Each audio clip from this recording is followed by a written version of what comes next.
welcome to the AI in Education podcast. You know, Dan, Yes. there are moments in your life when you meet your heroes.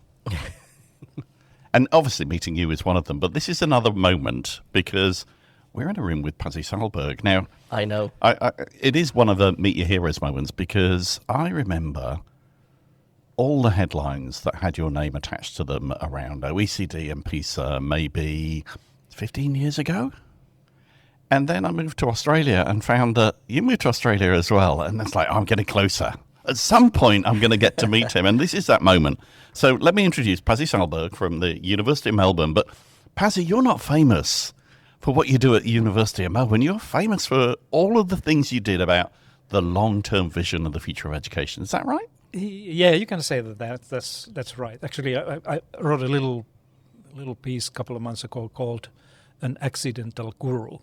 Right. It's about myself. I really hesitated to write anything about myself, like many of my friends do. But so I wrote this little piece. Yeah, I think I never planned to be a well-known or associated to anything, but it just happened. And I've been here in Australia now for almost 8 years and working on these similar issues. And it's been a good time. Thanks for having me in your show, by the way. And what really interests me is that you were one of the first people to make a discussion about education and education data and what the world was doing in education that jumped out of education researchers or educators and became a topic that was mainstream news. People were genuinely talking about what is the future for education because of the work that you were leading. Yeah, happy to hear that. And, my privilege in professional side of life has been that I've been living in a number of places. I was born in Finland, obviously spent a lot of time there, but then lived in the United States for many years and England and Italy.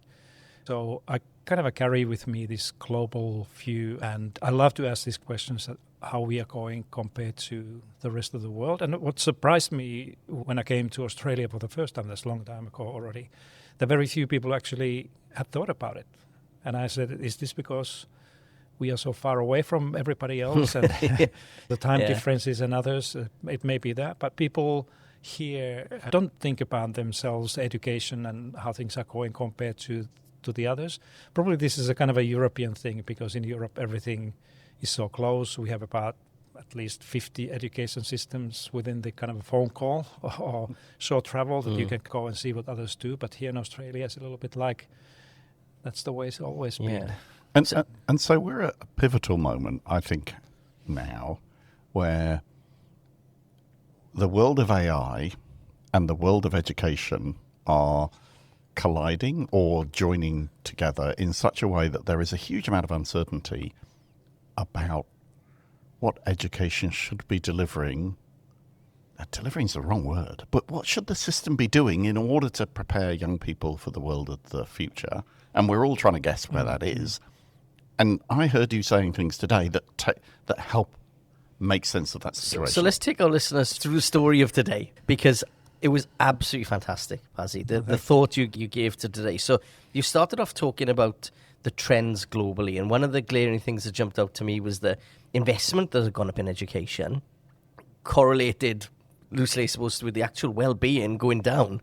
So can you just share some of those views and thoughts with us and the listeners who didn't see you today? Yeah, I mean, what the global data and research allow us to do now is to create much sharper and clearer trends like developments. So it's not research, it's about we try to estimate how things are going. For example, student achievement of their learning or their well-being, the equity of the system, or inequalities in the system, and student engagement, sense of belonging, all those important things that we think about now, well-being as well, as you mentioned. So most of these trends are actually going downwards. And they've been going downwards not only, as I said earlier, that because of the pandemic. Many people think that it's COVID pandemic was actually to blame all these things, that these trends have been there for 20, 30 years at least. We can know much more about those things that are not actually working as we hope or think. And then at the same time, as you said, we are investing more, we are spending more time, we are researching more about education systems and various aspects about that. And we have more different devices, including technology, in schools, hoping that things would get better. As you said, this correlation just seems to get stronger between all these good efforts that we believe would make things better and all these inconvenient developments that we have. So there is a kind of a view that it's not only my conclusion based on my research and data that I've been using, but it's also the OECD, World Bank, UN organizations, many others are concluding the same, that something has to change. Yes. And it's not just like we have to do a little bit stronger or longer or harder. Some of these things we've been doing now, all of these organizations are now saying that, hey, wait a minute, we tried almost everything and things don't seem to get right. So now it's time to really stop. And AI is asking us to do that as well, to stop and think like what's the point? What's the purpose of education now when everything has changed and so many young people see themselves disconnected from the schooling? And I think some people probably heard this morning a kind of a pessimistic and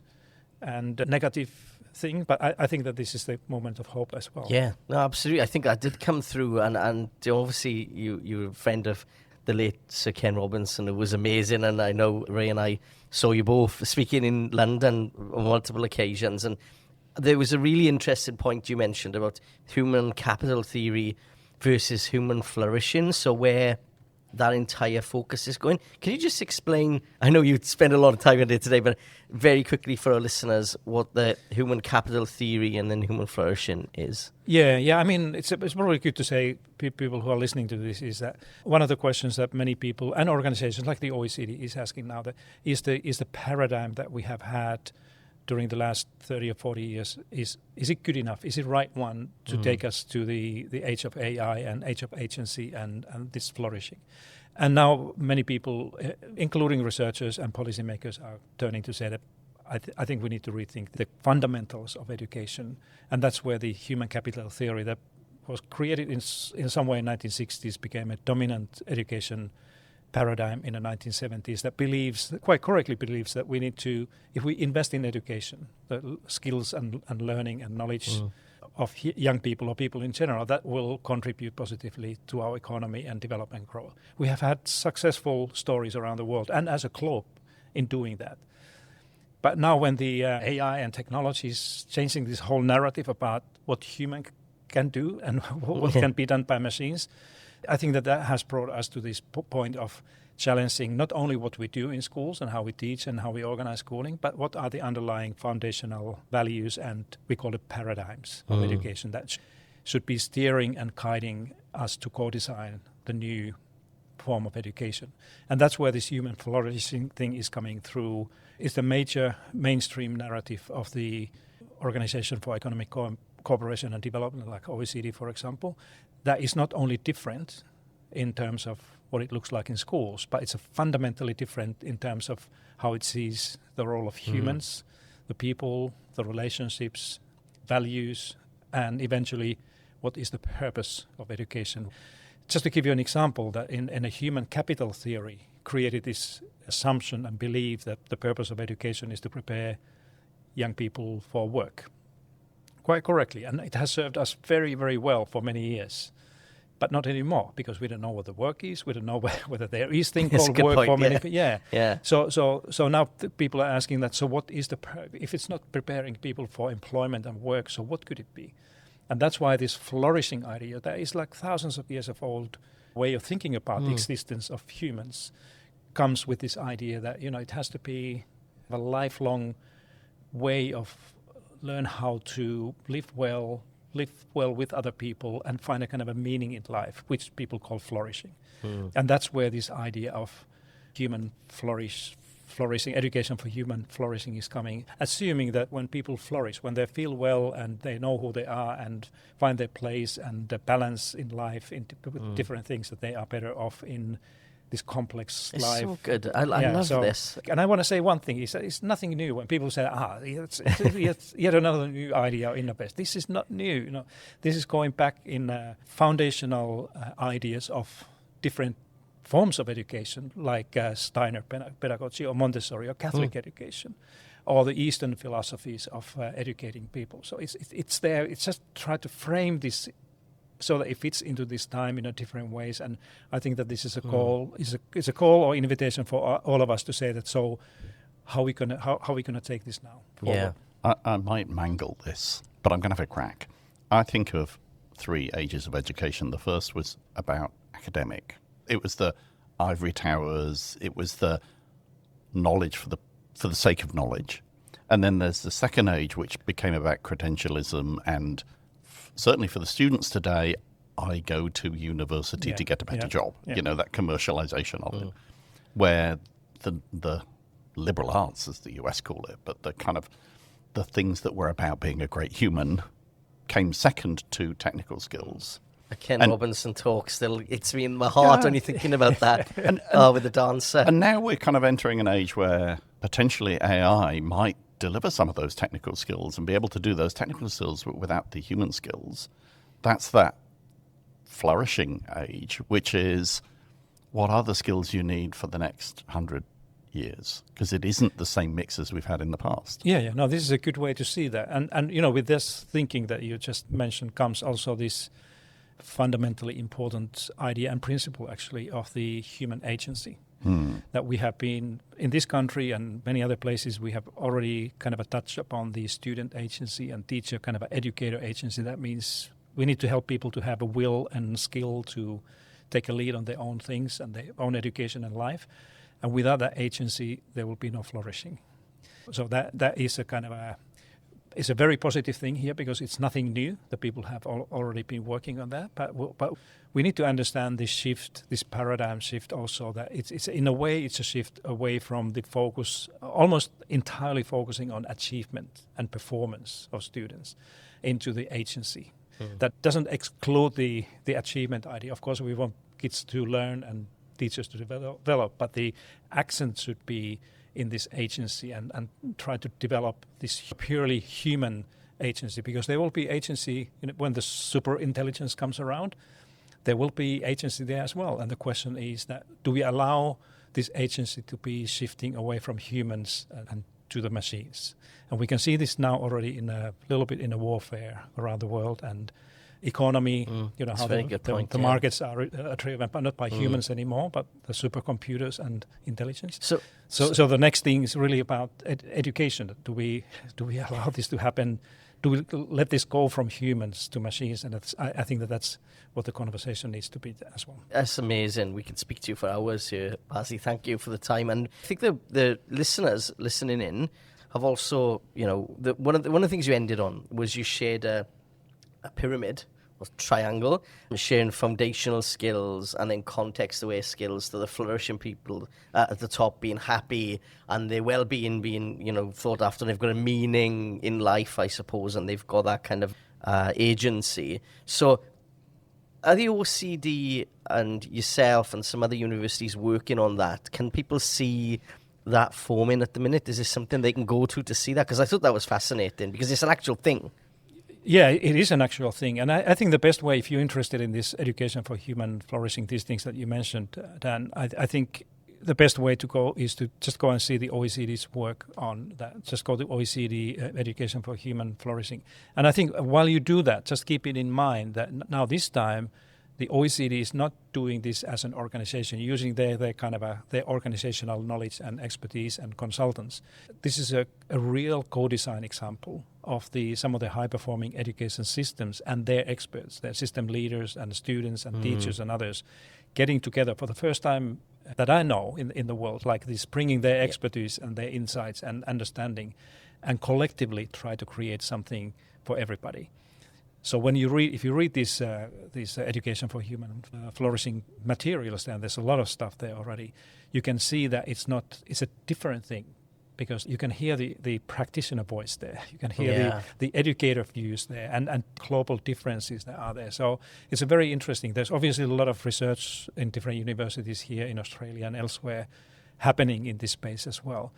But the OECD's work is probably most useful for practitioners, teachers and principals and education system leaders just to get an idea. And I can tell you one thing, that, you know, whether you like this or not, it's going to come. It's going to happen. Yeah. Oh, that's good to know. Yeah, and it's going to happen, not necessarily exactly in this way as you read it, but this is the conversation within the next 5 years that everybody will be having. That's phenomenal. So I'm sure teachers will be listening and going, something, because they're waiting for that thing to happen, and everybody's Exactly. thinking PISA and league tables and all this kind of stuff. And to come out from there is fantastic. And I'm going to ask you about that later, Dan, because, as a teacher, I'm measured by test results, not by am I producing good humans. That's another episode for your podcast series. Well, Pasi, thank you so much. Thank you so much for being on the podcast with us today, and I wish you well, and please keep sharing these stories because they're fantastic and this research is amazing. So thank you, guys. Good on you. Thank you very much.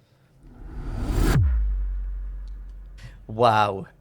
That was a very quick summary of what an awesome presentation that I witnessed down there earlier on. This really got me thinking. How about yourself? Okay, yeah, so it's really deep, Dan, but it does fire off the question that I've got in my head. So you're an ex-teacher. You were measured by test results. Whether it is how are the students doing their exams or how they're doing in their NAT plans / SATs. And sometimes that was used to measure the performance of the students, but more often it was also used to measure the performance of teachers. So you've got this set of requirements about what you've got to do, and yet we're in a world where we're now thinking about another purpose. So how does that make you feel as a teacher? I feel a bit hopeful about it because I think it's always been a blunt instrument to have to bear the brunt of performance of your students, because I always felt under a lot of pressure with that. You always want to do the best for your students. You want them to get the best grades. But then different teachers would put more energy into that, spend more time with their kids, maybe do homework clubs, maybe put, because the performance of your kids reflects on your performance and your entire department if you're a subject leader, or your entire school if you're a principal. So people put a lot of energy into that area. But if we are not measuring, now me going into teaching, and I think maybe a generation before, when we weren't comparing league tables or anything, and education was about how much you do in your exam, and then if you failed, you failed, and if you didn't, you didn't, and it wasn't the teacher's fault, it was your fault for not doing anything, then it was a different ball game, and maybe teachers may not have been thinking about that performance. But yeah, I think it's, for me, the way he was talking about there is still a measurement around, well-being, whether the students are happy. There's a whole heap of competencies we didn't go into there, but things around adaptive project-based work, ethical competencies, appreciation of the world, acts of kindness, things like that. They're still measures. You can still measure those things in projects that you're doing, whether you're doing maths or science. So if it really does come down from I think that's what teachers are waiting for, isn't it? Because we're kind of looking up at PISA. If PISA did change, and those things and those measures did change, then teachers would look at those, and I think it'd be a relief. How do you build measures like that in a world where, as we know, because every week and 2 weeks we talk about what's changing in AI, when the IQ of AI is going up all the time? How do you truly define what it means to be human? That's a very difficult question. I think it comes down to well-being. That came up quite a lot. And the impact you've got on society. That's my own thoughts on it anyway. The foundational elements of being a good human being. But then, what's a good human being, I suppose? And where that goes. The interesting one is when you're doing further studies and doing doctorates and things like that. That feels more intrinsically motivated, because halfway through, if you're running out of time and you don't want to do it, you kind of stop, which is why a lot of people do drop out of those things, because you need to be motivated to do it, and you're your own auditor of your performance. And if you want to finish it, you will, and if you don't, you won't, and if it's going to take you 3 years, you will, and if it's going to take you 5 years, you will, and you're in charge of your own learning. And I think that's where the difference would lie as well. And I guess the issue we've got in an education system that's focused on credentials is that you can take the shortcut with AI to get the credential, because it's pretty well qualified to get those credentials for you. That's right, yeah. But it doesn't still address the fact that it does not mean you're still an all-round good egg, good human being. But he did allude to the fact that this isn't new stuff, because in his talk he talked about libertarianism, he talked about Catholicism, he talked about a whole heap of other historical areas that care about the moral self and family and humility and moving from you care as an individual to society and how others fit in. So I think it's a really good plan. And it did, the actual triangle you shared, which we can share the link to in the show notes, felt tangibly like something you could measure. So you need some baseline skills. Mm. You need some technical skills in many cases, but you also need the essentially human skills, you know, whether we call those 21st century skills, whether we call them new competencies or whatever. Mm. That blend together is what's going to stand you in the right place for the next 10 years or 10 weeks of AI change. Yeah, and maybe it is a thing that maybe we're at the turning point generally with all the stuff that's happened with Donald Trump in the last couple of years, where we've had a mirror put on society. AI has put a mirror on society, and maybe we're thinking we do need to change and think about social media, people, the way democracies work, what truth is, what, you know, media is. Maybe it is a point of inflection for society that we do start to measure and weigh what makes us human, I suppose, and happy. Yeah, and I thought that Pasi shared a chart and some numbers earlier in terms of there's a happy middle point. That, for example, screen time. Mm. Oh, that was an excellent day. No screen time is not great for a sense of belonging and well-being. And too much screen time is not great for a sense of belonging and well-being. And there's a happy middle. Yeah, it was 2 to 3 hours in the research that said that was a happy area to be in, where you're using social media, but it's not consuming your entire life. Yeah, and I'm very aware of that. I in the last 3 weeks, have tried to cut down my screen time. I didn't realize why. I was aiming for the 2 hours a day. Now I've got a chart that shows me why I picked the right number. But it's right. It's that kind of, we've gone through an age where social media has changed the way that we interface with technology and interface with people. Worryingly, I'm seeing the trend that AI is changing the way that we interface with technology and in the way that we interface with people. We're starting to see the picture from people like Pasi, like the stuff from the OECD, like stuff from future employers and things like that are starting to lay out that pattern of this is what being human and keeping humans at the center means in the future. Yeah, absolutely. But again, though, one other comment that was made during the presentation was the hope is not a strategy. Yes. And that's actually quite important as well, because it's great to talk about some of these human flourishing aspects, but you still need to have a plan in place to do something, whatever it may be. The analogy was mentioned around medicine and the fact that medicine is amazing for society, but you can overdose on medicine and you can use it inappropriately. So he's thinking about the symptoms that some of this medicine is possibly had over the last several years, and AI very recently, and how we address those kind of symptoms as well. So it's really interesting. I wish we could have spoken to Pasi for longer. So in medicine, 1 tablet will cure you, 10 tablets will kill you. Is there an equivalent for AI?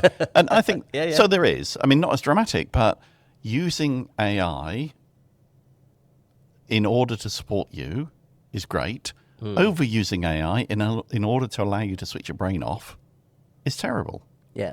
And somehow we've got to learn where that is. Yeah, that's right. Reclaiming our human agency in a world where things are moving so rapidly. It's never been like this before, is it? It would be really interesting. I'm sure lots of historians who are listening in may have a view on this, but I'm sure when the car was first developed, even if that was a big leap, how quickly, I know you show it in your slides sometimes, how quickly that leap was between the actual invention and then the adoption of the car and the changing of the streets and things. This seems very, very fast. Yeah, I think the clock speed of society and industry has got faster. Yes. And it definitely feels it. And I feel that with AI technology as well. I can barely keep up. I'm having to focus down rather than keep across everything. A year ago, I could maybe have a good perspective across everything, and now I know there are areas where I can't keep up. And so, yes, the clock speed of society is speeding up. The clock speed of systems is maybe a bit slower, although I'm seeing signs that the education system is speeding up as well. You think about Australia had the AI framework for schools, 2 years ago when we interviewed Yes. Andrew Smith about it. Yeah. That was incredibly early. And so the system can move fast when it needs to. Yes, but enactment of society and global things like Pasi mentioned, the OECD tools there. There's so many international things that people look up to, like the PISA tables and things, which took a while as well to come in. Because I remember when they came in, when I was teaching in England, I was thinking, well, I don't really, care too much that Singapore's doing that, and thinking about the lens beneath the data that, you care what other systems are doing. I took a lot of teachers to Sweden. We looked at what they were doing, but, you'd often look internally as well at your own school system and kind of think, well, that's them. That's them in the rest of the world. I don't really need to be worried about them. I care about the kids in my class. So the fact that when you do policy, it takes a long time to enact and filter down and get interpreted and changed context as it goes through, and then everybody wants to put their own lens on things, it becomes hard. I think if there's one thing I can take away, it's take permission to experiment. Just take away, you don't have to know the answer to everything. You can learn as you go along. And so, experiment in a way that isn't dangerous and harmful, but you can experiment with things. Yeah, and what a lovely guy as well, Pasi. You must have seen him across in the UK at Bet and things like that multiple times, right? And I remember he was on with Ken Robinson at that time, the late Ken Robinson. It was amazing. And I think he definitely brings through that thought process that Sir Ken Robinson had as well around the holistic education of the child and arts and liberal arts education. And I love that. I hope this does take off and land well with teachers. I think we've just had a very different conversation from any of the conversations we've had in the last 6 years on this podcast, because we have been breathlessly talking about the pace of change in technology. And that conversation that we just had with Pasi is a long-term conversation where we don't necessarily know all of the answers, but we know that things are changing. But it's got to be paced. Yes. It isn't just, we've released this thing. Yeah, exactly. But it also shows that the system is thinking about this. I suppose for me, it feels as if people are thinking about the things that I am worried about as a general human. It's almost, I reckon, there's teachers out there thinking, well, is it worth me really thinking about AI, and is it really going to have that much of an effect? Because assessment isn't going to change, and what people care about and what governments care about isn't going to change, and what global things like PISA care about isn't going to change. So we've got plenty of time to think about this, but it does sound as if the entire narrative might change soon. But as a parent, parents are worried about, what do my children need to learn in order to be able to survive and thrive in the future? As a teacher, you think the same thing.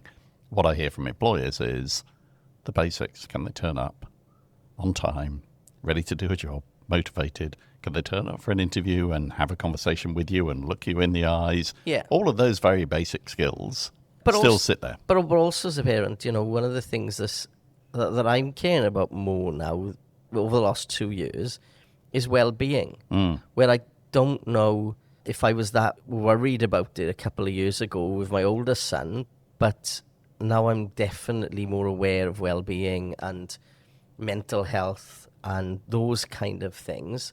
And yeah, you're right. I do think about school and what the kids are going to do, and I've got kids coming out of that sausage machine at the minute, and I am worrying about that in terms of the skills they're going to do, or jobs they're going to do, or courses they're going to do, but also at the same time, there is a well-being angle to this now.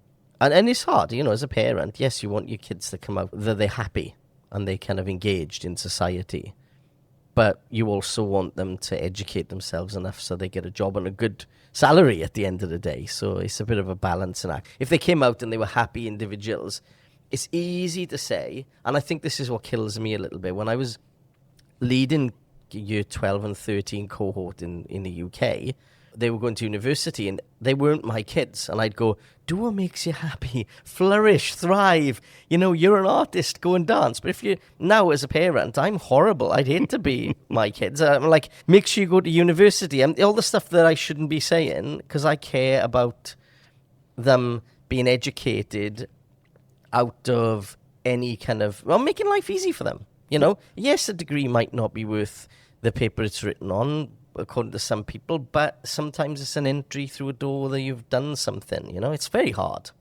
But perhaps the particular topic doesn't matter unless you're going into a regulated role, like an engineer or a doctor or whatever. Yeah.